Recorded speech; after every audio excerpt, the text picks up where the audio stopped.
그 땅에 기근이 들었으므로 아브라함이 애굽에 거류하려고 그리로 내려갔으니 이는 그 땅이 기근이 심하였음이라. 그가 애굽에 가까이 이르렀을 때에 그의 아내 사레에게 말하되 내가 알기에 그대는 아리따운 여인이라. 애굽 사람이 그대를 볼 때에 이르기를 이는 그의 아내라 하여 나는 죽이고 그대는 살리리니 원하건대 그대는 나의 누이라 하라. 그러면 내가 그대로 말미암아 안전하고 내 목숨이 그대로 말미암아 보존되리라 하니라. 아브라함이 애굽에 이르렀을 때에 애굽 사람들이 그 여인이 심히 아리따움을 보았고 바로의 구관들도 그를 보고 바로 앞에서 칭찬함으로 그 여인을 바로의 궁으로 이끌어들인지라. 이에 바로가 그로 말미암아 아브라함을 후대함으로 아브라함이 양과 소와 노비와 암수 나귀와 낙타를 얻었더라. 여호와께서 아브라함의 아내 사레의 일로 바로와 그 집에 큰 재앙을 내리신지라. 바로가 아브라함을 불러서 이르되 내가 어찌하여 나에게 이렇게 행하였느냐? 내가 어찌하여 그를 내 아내라고 내게 말하지 아니하였느냐? 내가 어찌 그를 누이라 하여 내가 그를 데려다가 아내를 삼게 하였느냐? 내 아내가 여기 있으니 이제 데려가라 하고 바로가 사람들에게 그의 일을 명하매 그들이 그와 함께 그의 아내와 그의 모든 소유를 보내었더라. 아브라함이 애굽에서 그와 그의 아내와 모든 소유와 롯과 함께 네겝으로 올라가니 아브라함에게 가축과 은과 금이 풍부하였더라.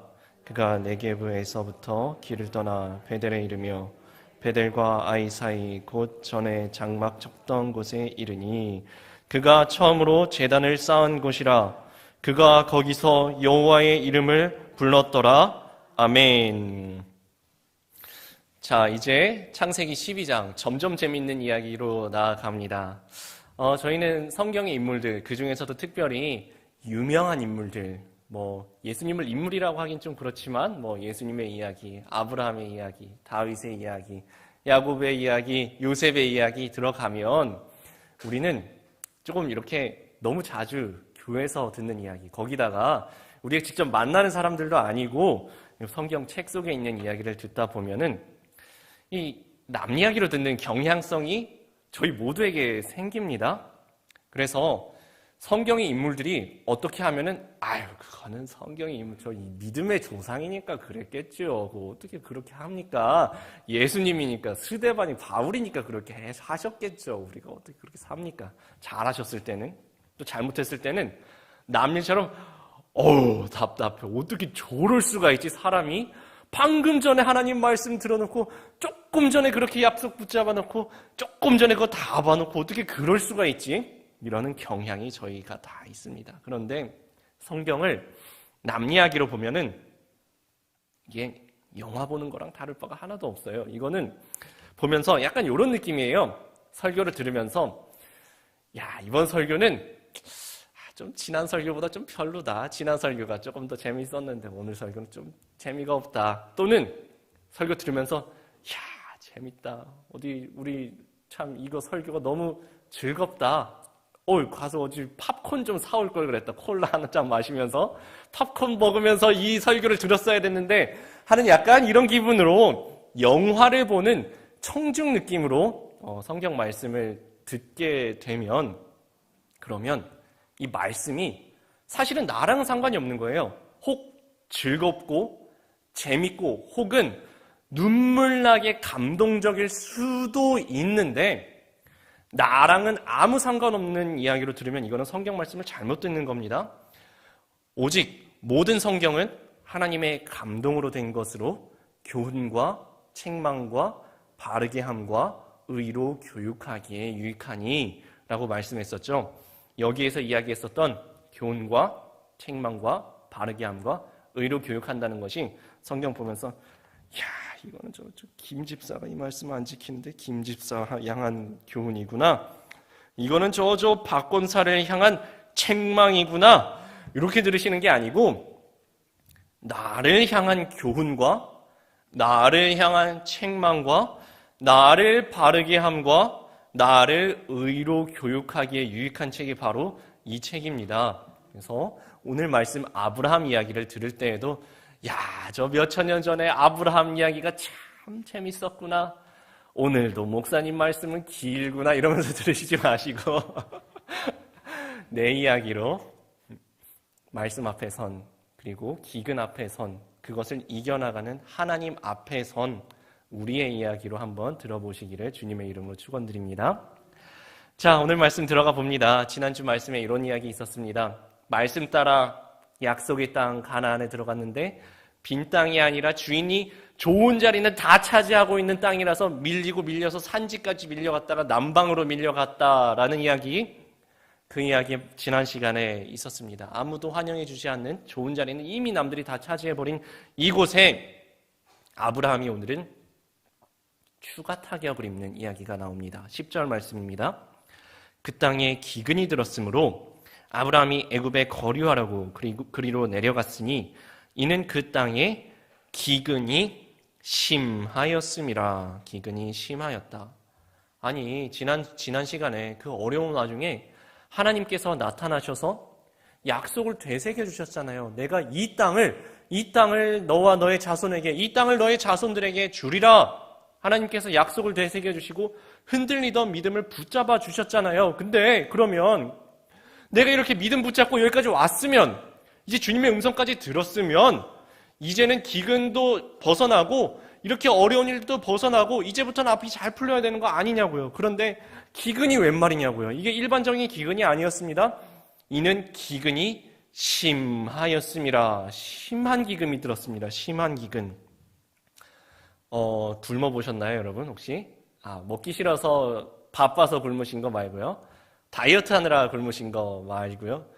참고로 여기 좀 연세가 있으신 분들 다이어트 하시면 안 됩니다. 잘 드셔야 되세요. 다이어트를 하느라 굶으신 거 말고요.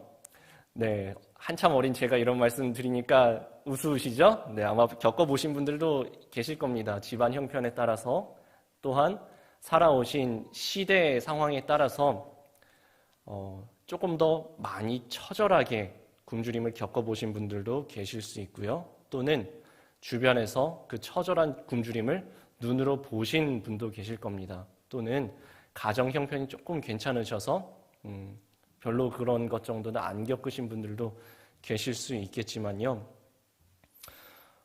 저는 여러분만큼은 아니겠지만 저도 굶주림의 두려움 정도는 좀 경험을 해봤습니다. 근데 두렵더라고요. 전 지금도 두려워요. 굶는 것은 두려운 거예요. 처절한 거예요. 이게 먹기 싫어서 안 먹는 게 아니라 진짜 먹을 게 없어서 못 먹는 거는 비참한 거더라고요. 저는 요새도 저희 아이를 먹이면서 늘 진심으로 감사하는 마음으로 먹입니다. 그러면서 제가 입버릇처럼 하는 이야기가 있어요. 야, 인류 역사상 이렇게 어렸을 때부터 고기 먹고 산 사람은 왕족 말고는 없었는데 너 참 복 받았다. 어떻게 벌써부터 고기를 먹고 사니? 네, 저는 그게 농담이 아니라 진심이에요. 저는 어렸을 때 그 나이 때 고기를 못 먹었었거든요. 야, 너 진짜 복 받았다. 어떻게 이렇게 삼시세끼를 배부르게 먹고 남길 수가 있냐? 먹기 싫다 그러면 억지로 안 먹어요. 먹지 마. 먹지 마. 너 굶는 게 힘든 것도 좀 알아야지. 지금도 세상의 절반은 굶주린다는데 너 참 보기 겨웠다. 이런 생각을 저는 가끔씩 하는데요. 기근은 두려운 것입니다. 아마 지금도 겪어보신 경험들이 옛날 경험이실 거예요. 이제는 우리나라가 워낙 잘 살아서 이게 뭐 좀 좋은 음식을 먹냐, 좀 나쁜 음식을 먹냐의 문제인 거지 진짜 없어서 굶어 죽을 정도의 기근을 겪을 일은 잘 없습니다. 네, 여기는 진짜 굶어 죽는 수준의 기근을 이야기하는 것입니다. 심한 기근이 들었더라라는 이야기는 진짜 굶어 죽을 수준의 기근인 겁니다. 지난 시간에 이렇게 말씀드렸습니다. 아브라함은 개인이 아니라고요. 개인이 아니라 가정을 이끌고 있는 가장이었고요. 그 가장들을 이끌고 있는 족장이었다고요. 아브라함이 선택 한 번 잘못하면은 수많은 생명들이 죽을 수도 있고, 선택 한 번 잘못하면은 수많은 사람들이 뒤에 있는 내가 책임져야 하는 이 생명들이 엄청나게 고생할 수도 있는 가장이면서 책임자 위치였다고요. 어깨가 무거운 사람이었다고요. 그 아브라함이 이 심각한 기근 앞에서 나는 애굽으로 갈래라고 결정을 합니다. 이거 잘못된 결정입니다. 잘못된 결정입니다. 그런데 우리가 성경 보면서 쉽게 에이, 그 믿음의 조상 아브라함이라는 사람이 이렇게 믿음이 없나? 이렇게 쉽게 말하시면 안 된다라는 말씀입니다. 저는 이해가 돼요. 어떤 마음이었을지 이해가 됩니다. 물론 그렇다고 잘했다는 이야기는 아닙니다. 다만 우리가 믿음의 발걸음을 쉽게 이야기해서는 안 된다는 겁니다. 쉽게 그 믿음으로 살면 되지. 너 믿음이 부족해서 그래. 이렇게 이야기할 수 없다는 것입니다. 믿음의 싸움은 처절한 싸움이에요. 사도 바울이 인생의 말년에 자신의 인생을 다 되돌아보면서 이렇게 말했던 것 기억하실 겁니다. 나는 선한 싸움을 다 싸웠고 달려갈 길을 마쳤고 믿음을 지켰다고 하시죠. 믿음을 지켰다라는 이야기는 이 사도 바울도 사실은 믿음을 지키고 보호하고 수호해야 될 만큼 믿음을 흔들어 놓는 일이 사실은 많았다는 거예요. 그래서 사도 바울은 자신의 이 인생의 여정을 나는 선한 싸움을 싸웠다고, 지금까지 믿음을 지키는 선한 싸움을 싸워왔다고 표현할 수밖에 없는 처절한 신앙의 싸움터인 것입니다. 그리고 아브라함은 그 싸움 앞에 있었던 거예요. 어떤 싸움요? 나만 굶어 죽는 게 아니라 우리 온 가정이 다 굶어 죽을 그 위기 앞에서 이런 결정을 했었던 것입니다. 애굽으로 내려갑니다. 약속의 땅 가나안을 등지고 무거운 마음으로 애굽으로 내려갑니다. 근데 내려가는데 아차 싶은 것이 있습니다. 뭐냐 하면은 11, 12절에 그 아차의 내용이 나옵니다. 한번 볼까요? 그가 애굽에 가까이 이르렀을 때에 그의 아내 사레에게 말하되 내가 알기에 그대는 아리따운 여인이라 애굽 사람이 그대를 볼 때에 이르기를 이는 그의 아내라 하여 나는 죽이고 그대는 살리리니 라는 말씀이 나옵니다. 자, 이 얘기 무슨 이야기인지 이해되시나요? 크나큰 문제가 하나 있었습니다. 무슨 문제냐 하면 분이 너무 예뻐요. 분이 너무 예뻐서 문제가 된 것입니다. 자, 이제 이 자리에 앉아 계신 수많은 여성분들 도무지 이해할 수 없다는 표정으로 예쁘면 좋지 그게 무슨 문제야. 네, 동의 안 하시는 것 같은데 네, 예쁜 거 너무 부러워하지 마십시오. 한 분도 고개도 끄덕이지 않으시는 거 보니까 전혀 동의가 안 되시는 것 같습니다. 네, 그쵸. 죽어도 예쁜 게 좋으시죠. 근데 우리가 워낙 치안이 좋은 시대에 지금 살고 있어서 그렇습니다. 이 치안이 좋지 않은 시대에는 사실 지금도 세계에 치안이 좋지 않은 곳에는 인물이 너무 잘나면 이 치장을 하고 드러내고 다니는 게 아니라 가리고 다녀야 되는 동네가 지금도 있습니다. 이게 남 이야기니까 웃으면서 이야기하는 거지 사실은 아브라함은 죽느냐 사느냐를 이야기하고 있어요. 보세요. 죽느냐 사느냐를 이야기하고 있는 것입니다. 12절 끝에 보면 나는 죽이고 그대는 살리리니 이거는 진짜 죽느냐 사느냐의 문제예요. 자, 이 형국을 다시 한번 들여다보겠습니다. 약속의 땅 가나안에 들어갔더니 이미 땅을 차지한 사람들이 있었습니다. 밀려 산까지 남쪽으로 계속 밀려 내려오는데 그 땅에 기근이 들었습니다. 굶어 죽을 판입니다. 기근을 피해서 애굽으로 왔더니 칼 맞아 자기는 죽고 부인은 뺏길 판입니다. 여기에서 우리에게 주는 인생의 지혜가 있습니다. 하나님의 길을 벗어나면 늑대 피하려다 호랑이 만나는 수가 있다는 것입니다. 하나님의 길을 벗어나면 늑대 피하려다 호랑이 만나는 수가 있습니다.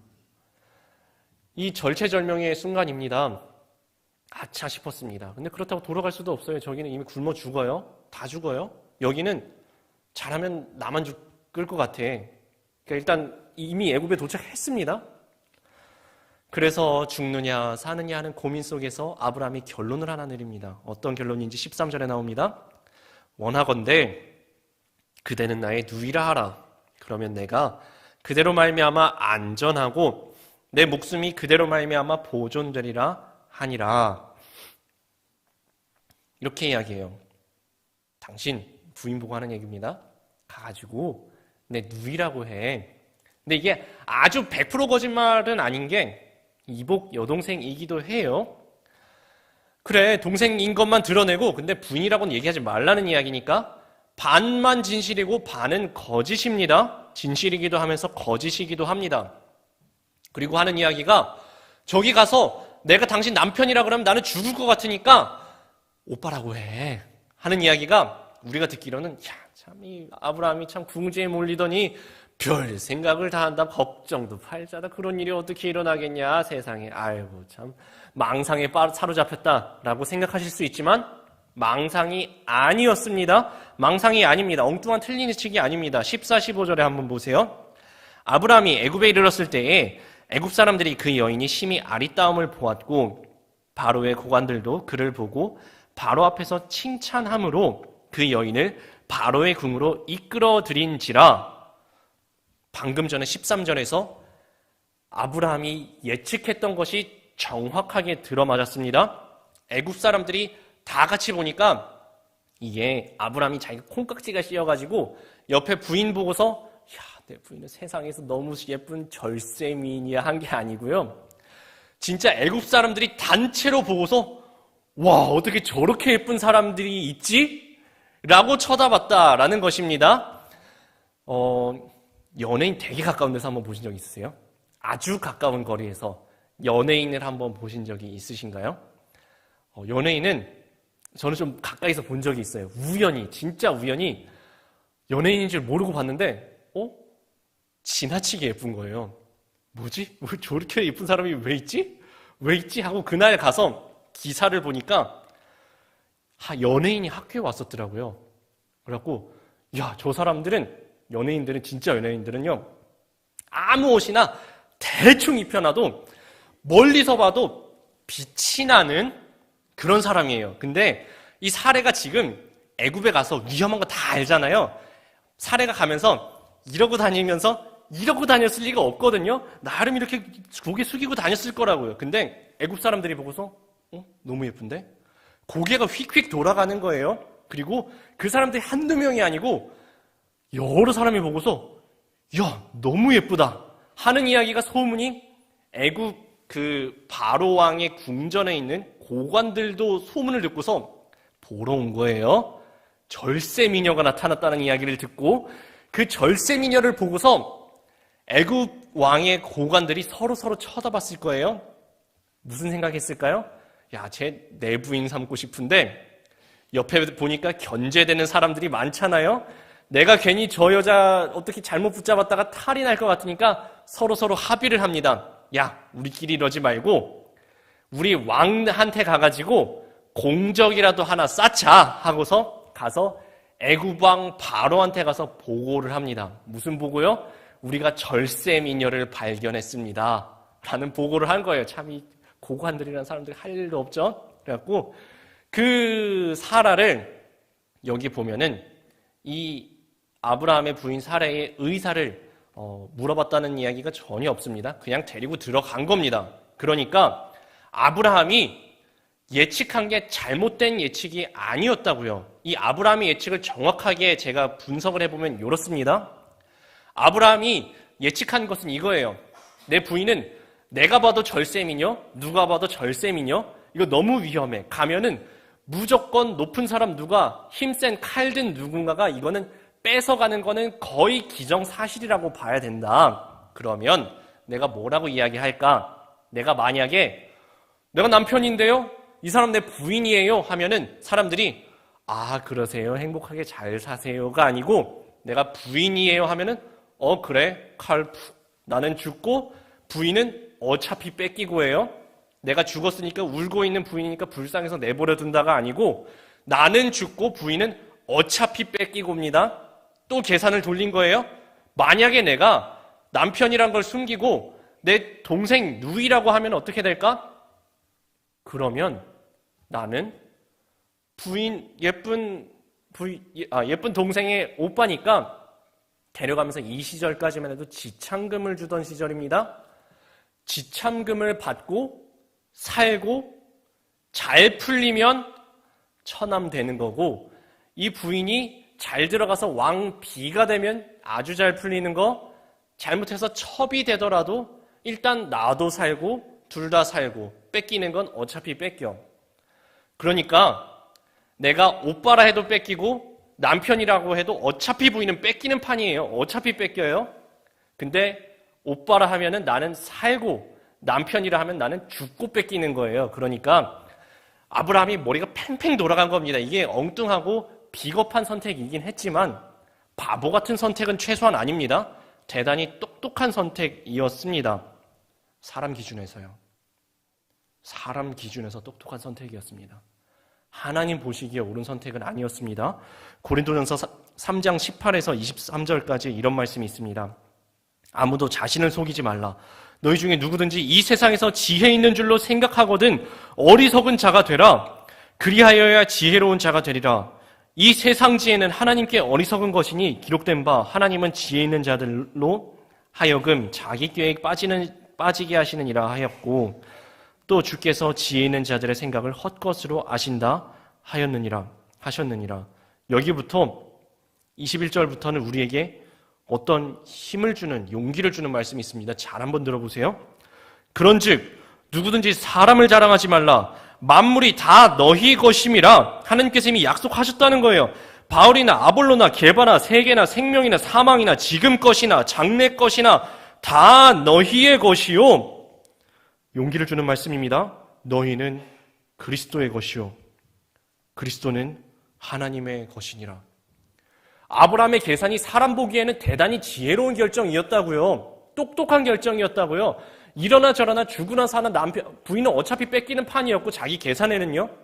자기 계산에는 그래도 목숨 하나 살려야 된다는 대단히 자기 딴에는 사람 기준에는 지혜로운 결정이었지만 이거는 하나님을 배제했을 때 이야기입니다. 하나님을 배제했을 때 이야기입니다. 그래서 사실은 하나님 보시기에는 너무너무 어리석은 선택을 한 겁니다. 거짓말을 했고요. 부인은 뺏깁니다. 그 결과가 16절에 나옵니다. 이에 바로가 그로 말미암아 아브라함을 후대함으로 아브라함이 양과 소와 노비와 암수 나귀와 낙타를 얻었더라.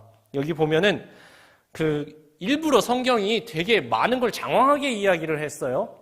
양과 소와 노비와 암수 나귀와 낙타, 대단히 많은 엄청나게 큰 부를 안겨줬다라는 겁니다. 바로가 통이 큽니다.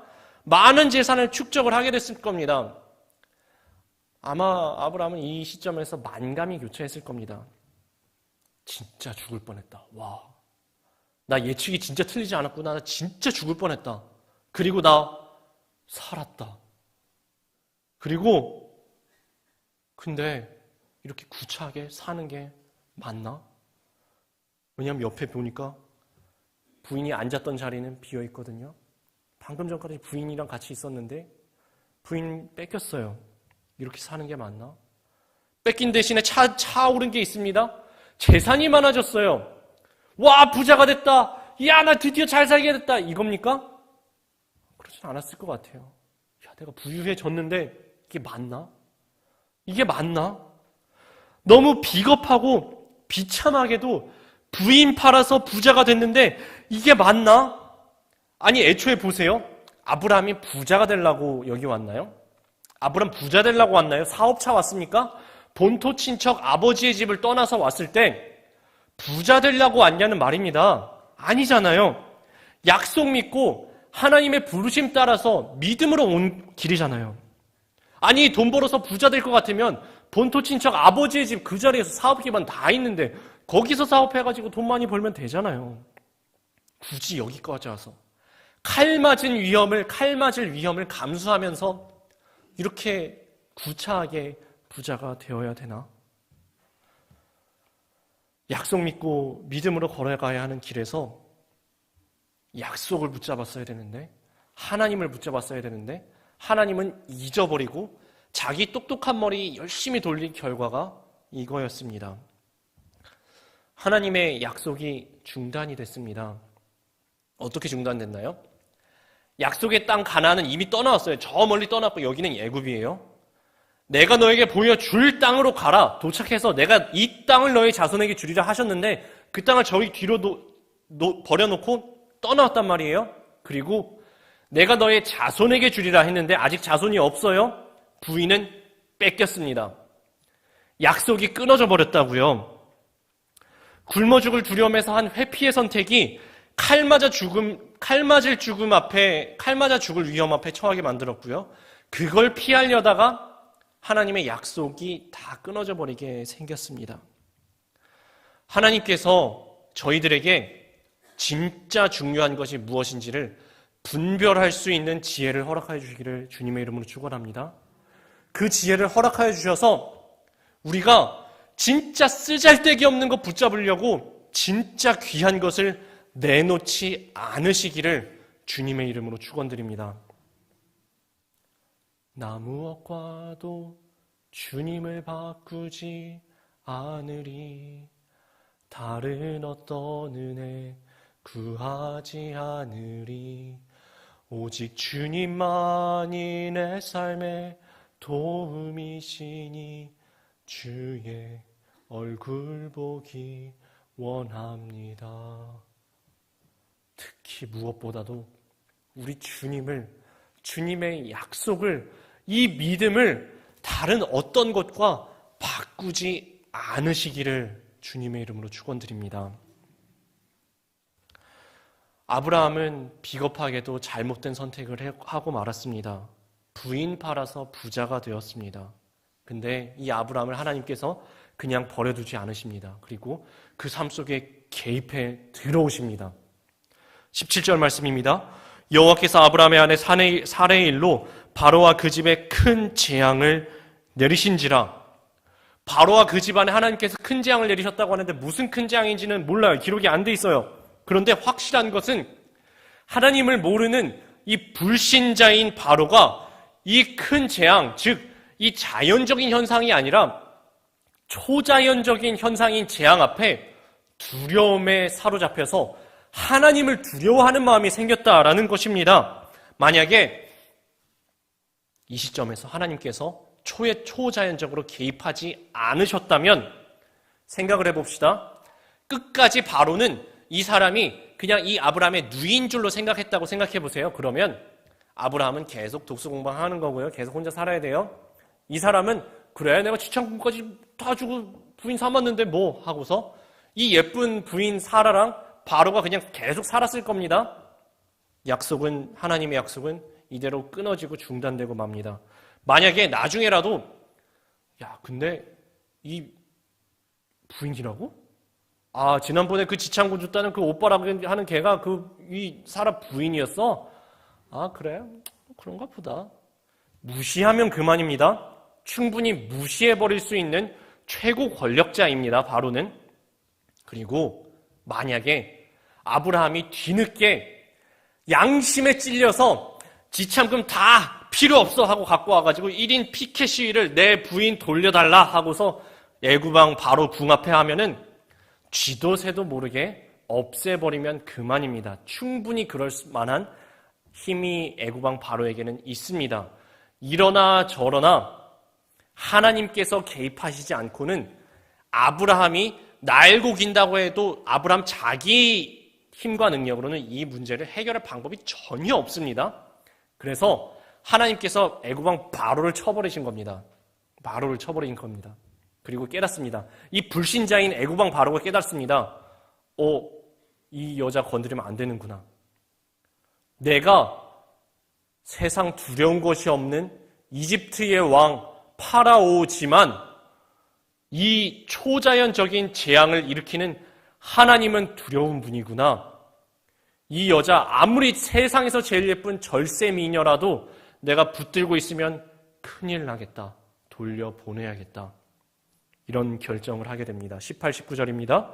바로가 아브람을 불러서 이르되 내가 어찌하여 나에게 이렇게 행하였느냐? 내가 어찌하여 그를 내 아내라고 내게 말하지 아니하였느냐?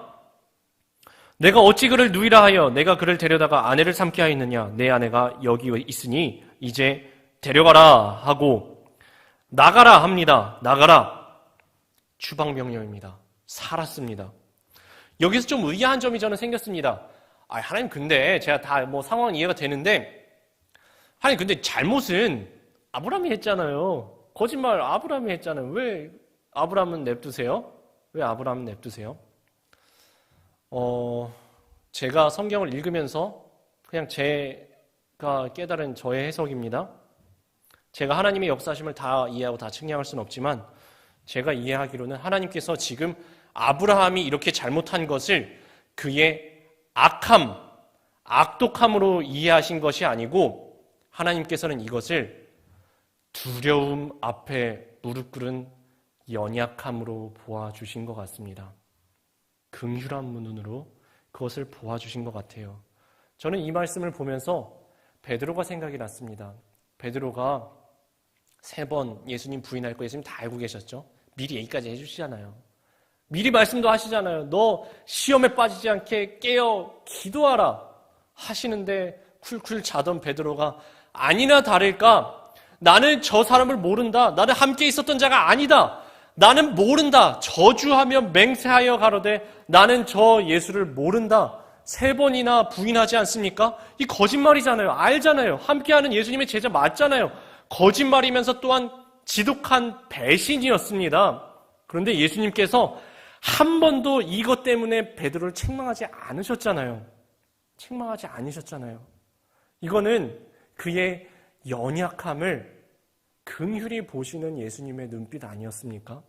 지금 이 아브라함도 이 악독한 놈, 나쁜 놈 이런 눈으로 하나님이 보시는 게 아니라 저는 하나님께서 이를 긍휼히 여기신 것 같아요. 연약하여서 세상 앞에서 무릎 꿇어버린 이 연약한 아브라함을 하나님께서 긍휼히 여기신 것처럼 사실은 하나님께서 그와 동일한 긍휼을 하심으로 그 긍휼의 눈빛으로 우리를 바라봐 주지 아니하시면 사실 여기 있는 저희 모두가 하나님 앞에 감히 나는 하나님의 자녀입니다. 감히 하나님의 백성입니다. 말할 수 있는 사람 단 한 사람도 없습니다. 아니, 이 중에 살아있을 수 있는 사람이 없어요. 하나님께서 긍휼히 여겨주시지 않으면 감히 고개 빳빳이 들고 살 수 있는 사람 한 명도 없다고요. 여호와라, 여호와라, 자비롭고 은혜롭고 노하기를 더디하고 인자와 진실이 많은 하나님이라. 하나님께서 그 긍휼하심을 이 시간 우리에게도 베풀어 주시기를, 그 긍휼하신 주님의 임재가 우리 가운데도 함께 하시기를, 그리고 그 긍휼하신 하나님께서 과연 이 시간도 우리 가운데 은혜 베풀어 주시는 시간이 바로 지금이 그 은혜의 시간임을 기억하시는 저와 여러분 다 되시기를 주님의 이름으로 축원드립니다. 하나님께서 과연 개입하고 들어오셨습니다. 이 어리석은 연약한 실수하는 아브라함의 인생 속에 하나님께서 치고 들어와셔서 개입하시고 긍휼하심의 결과가 20절에 이렇게 나옵니다. 바로가 그 사람들에게 그의 일을 명함에 그들이 그와 함께 그의 아내와 그의 모든 소유를 보내었더라. 원래는 다 죽을 판이었습니다. 그런데 하나님께서 긍휼하심으로 아내를 되찾게 하셨습니다. 그리고 생명도 잃지 않았을 뿐만 아니라 애굽 땅에서 무사하게 다시 빠져나가게 해주십니다. 사실 이거는 형식적으로는 추방이었습니다. 애굽에서 나가라 하고 내보낸 추방이었습니다. 형식적으로는. 그러나 내용상으로는 애굽의 땅에서 약속의 땅 가나안으로 복귀입니다. 회복입니다. 복귀해서 약속의 땅으로 다시 되돌아갑니다. 바로가 그 자기가 줬던 지창금들 있잖아요. 안 뺏어요. 여기에는 저는 하나님에 대한 두려움이 작용했다고 생각합니다. 저 하나님의 사람, 하나님의 약속을 입은 사람, 저 사람 부인 잘못 건드렸다가 우리 집안 다 망할 뻔했다. 근데 지창금, 저 다시 못 뵙겠어 하고 그냥 돌려보낸 게 아닌가 하고 저는 생각을 하는데요. 어쨌든 줬던 거 뺏지를 않았습니다. 그래서 목숨도 챙기고 부인도 돌려받고 재산도 많아졌습니다. 그 많아진 결과가 13장 2절에 이렇게 기록이 되어 있어요. 아브라함에게 가축과 은과 금이 풍부하였더라. 풍부하였더라.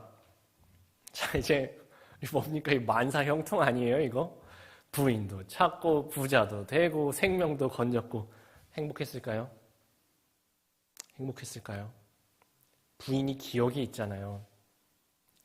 나 남편 아니야 했었던 거를 다 들은 방금 전에 기억이 있잖아요. 남의 손에 붙들려가는 부인 가만히 멀뚱멀뚱 보고만 있었던 남편에 대한 기억이 부인 사라에게 분명히 있잖아요. 남의 궁궐 안에 남의 집에 들어가 있는데 밖에서 그 지참금 받고 부자 되는 걸 본 기억이 있잖아요. 이 부인 얼굴 어떻게 다시 봅니까? 사람이 염치가 있지. 어떻게 다시 보겠습니까? 부자가 되긴 했어요. 맞습니다. 부자가 된 것은 사실입니다. 부자가 되긴 됐는데 비참하고 비겁한 부자가 되고 말았습니다. 아브라함 만감이 교차했을 겁니다. 주님의 은혜로 사는 것도 맞아요. 은혜로 여기까지 다시 회복돼서 나온 거 맞는데 이거 어떡합니까? 진짜 만감이 교차했을 겁니다. 그 상황에서 3, 4절 보세요. 아브라함의 앞에 펼쳐진 상황이 이렇게 됩니다.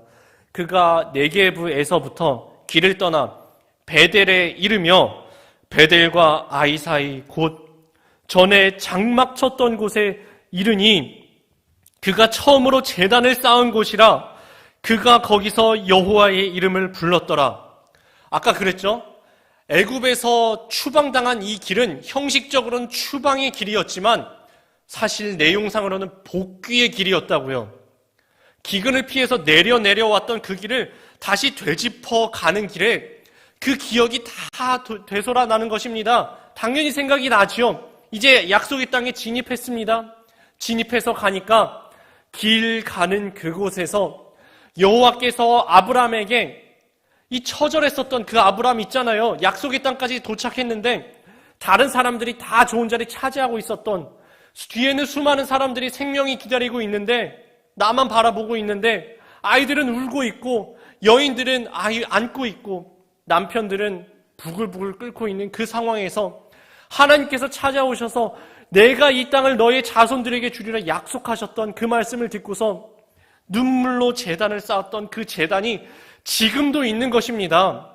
되돌아오는 그 자리에, 그 길에 주님을 만났었던, 주의 이름을 부르짖었었던 그 자리에 가보니까 제단이 그대로 있는 거예요. 그 제단을 보고서 이 아브라함이 무너져 내립니다. 제단을 붙잡습니다. 제단을 부여잡고 주의 이름을 부르짖습니다. 주님의 이름을 부르짖습니다. 주님, 제가 그러려고 한 건 아닌데 제가 두려워서 그랬어요.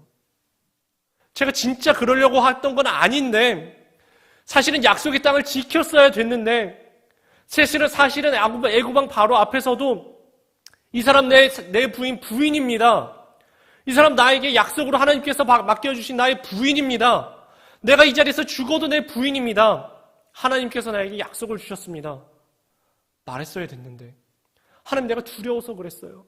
무서워서 그랬어요. 세상 앞에 무릎 꿇었어요. 주님, 저를 불쌍히 여겨주시고 긍휼히 여겨주시고 은혜 베풀어 주시옵소서. 주님의 이름을 부르짖는 장면으로 오늘의 말씀이 마무리됩니다. 이렇게 오늘 말씀 결론 지으려고 합니다. 이제 마무리하고 찬양하려고 하는데요. 저는 오늘 말씀의 결론을 그 찬양의 가사로 결론 짓고 싶습니다. 아까 처음에 이렇게 시작했어요. 이 아브라함의 말씀은 먼 수천 년 전 어떤 누구 다른 누구 이 책 속에만 있는 이야기가 아니라고요. 사실은 우리들의 이야기라고요. 수없이 세상에서 연약해서 두려워서 세상 상황 앞에서 파묻히고 두려워하고 거짓말하고 세상 앞에 무릎 꿇고 마는 연약한 저희들의 이야기라고요. 주님, 이 땅의 황무함을 보소서. 우리들의 하늘의 하나님, 저희가 마주하고 있는 상황만 황무한 것이 아니라 주님 앞에 서보니 저희들의 신앙이 황무합니다. 저희들의 믿음이 황무합니다. 긍휼을 베푸시는 주님, 저희를 불쌍히 여겨주시옵소서. 긍휼히 여겨주시옵소서. 이 땅의 황무함을 보시며 하늘의 하나님 긍휼을 베풀어 주시옵소서. 우리들의 죄악을 용서하여 주시옵소서. 이 땅을 고쳐주시옵소서. 주님 앞에 저희들이 죄인입니다. 연약한 죄인입니다. 비겁하고 연약하고 실수하고 때로는 진짜 계획적으로도 일부러 죄를 짓는 죄인들이 오니 주여 저희들을 용서하여 주시옵소서. 이제 주님 저희가 한마음 한뜻이 되어서 이 땅에 무너진 기초를, 그 제단을 다시 부여잡고 그 돌들을 다시 쌓겠습니다. 그 제단을 다시 쌓겠습니다. 처음 주님 앞에 주님을 만났던 그 순간처럼, 주님의 이름을 부르짖었던 그 순간처럼 그 마음을, 처음 마음을, 뜨거운 마음을 저희 가운데 회복시켜 주시옵소서. 나를 주님 앞에서 멀리하지 마시고 주의 성령을 거두지 말아 주시옵소서. 주님, 부흥의 불길을 다시 한번 타오르게 하여 주시옵소서. 진리의 말씀으로 저희들의 땅을 새롭게 하여 주시옵소서. 은혜의 강물 흐르게 하여 주시옵소서. 주님의 나라와 주님의 뜻이 저희들의 삶 속에 이루어지게 하여 주시옵소서. 함께 간절히 마음 모아서 부르짖는 찬양 조금 이따가 함께 올려드리겠습니다. 함께 마음 모아서 주님께 기도드립니다. 주님, 이것이 남 이야기가 아닙니다. 읽어보니 저희들의 이야기였습니다. 하나님의 약속 믿고 믿음으로 살아간다고 하면서도 사실은 삶의 여러 가지 어려움 앞에서 두려움에 휩싸이면 금세 주님의 말씀 잊어버리고 마는 저희들의 이야기였습니다. 나름 열심히 계산하고 최선의 선택을 한답시고 했는데 하나님의 뜻이 무엇인지는 생각도 하지 않고 내 마음, 내 뜻대로, 내 생각대로 결정을 내리고 말아버리는 저희들을 주님 용서하여 주시옵소서. 두려움 앞에 설 때면 무엇이 진짜 중요한지 까맣게 잊어버리고 정말 귀한 것을 허무한 것에 팔아넘겨버리는 저희들을 주님 불쌍히 여겨주시옵소서. 가장 귀한 주님을 다른 어떤 것과도 바꾸지 않는 믿음 저희에게 허락하여 주시옵소서. 저희의 약함과 악함에도 불구하고 저희를 긍휼히 여겨주시는 주님, 주의 이름을 이 시간 주님 앞에 부르짖으오니 저희에게 성령을 부어주시옵소서. 주님을 향한 사랑을 회복시켜 주시옵소서. 저희들을 주님 앞에서 멀리하지 마시옵시고 주님의 성령을 거두지 마시옵소서. 주님 저희에게 은혜 베풀어 주시옵소서. 예수님의 이름으로 기도드립니다. 아멘. 함께 오늘도 찬송가 말고 찬양하기 원합니다. 부흥 이 땅의 황무함을 보소서. 함께 오늘 말씀 붙잡고 주님 앞에 간절한 마음으로 찬양 올려드립니다.